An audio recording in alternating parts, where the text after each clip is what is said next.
একটা mobile phone, শুধুমাত্র যে মোবাইল ফোন ধরে রাখছেন, এখন আমার কথাগুলো রেকর্ড করতেছেন, দিস ইজ গুড, ভালো কাজ, হয়তো আপনি শুনবেন অথবা কাউকে শোনাবেন। এই একটা মোবাইল ফোন আপনার জীবন কেড়ে নিছে দুই ভাবে। এই মোবাইল ফোনটাতে কি আছে? ব্যাটারি। এই মোবাইল ফোন যত কাছে আপনি রাখবেন, মাথার কাছে রাখবেন, ব্রেনের রেডিয়েশনে ব্রেন নষ্ট করবে, ব্রেন ক্যান্সার হতে পারে, গবেষণায় বলে, এটা আমার কথা না। আপনি ছেলে মানুষের যখন পকেটে রাখবেন, এই মোবাইল ফোনের রেডিয়েশনে আপনার অন্ডকোষের ক্ষতিগ্রস্ত হতে পারে, আপনার শুক্রাণুর কোয়ালিটি নষ্ট হতে পারে। এটা আমার কথা না, গবেষণার কথা। এটা একটা। আরেকটা হলো চোখের খোরাক, এই ব্রেন। অর্থাৎ এই আপনি যে সারাদিন কাজ কাম করে রাত 11:30টায় ঘুমানোর কথা, আপনি মোবাইলটা হাতে নিলেন, আপনি কি 11:30টায় ঘুমাইতে পারবেন? দুই ধরনের ক্ষতি হবে। একটা হবে যে আপনি রাতে যখন কম চোখের কাছ থেকে দেখবেন, এই ব্লু রেডিয়েশনের চোখের পাওয়ার ক্ষতি হবে, রেটিনা ক্ষতিগ্রস্ত হবে।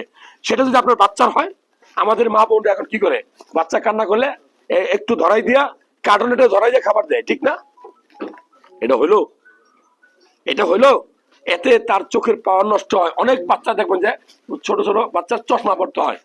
এই মোবাইল ফোন কি ব্যবহার করা উচিত?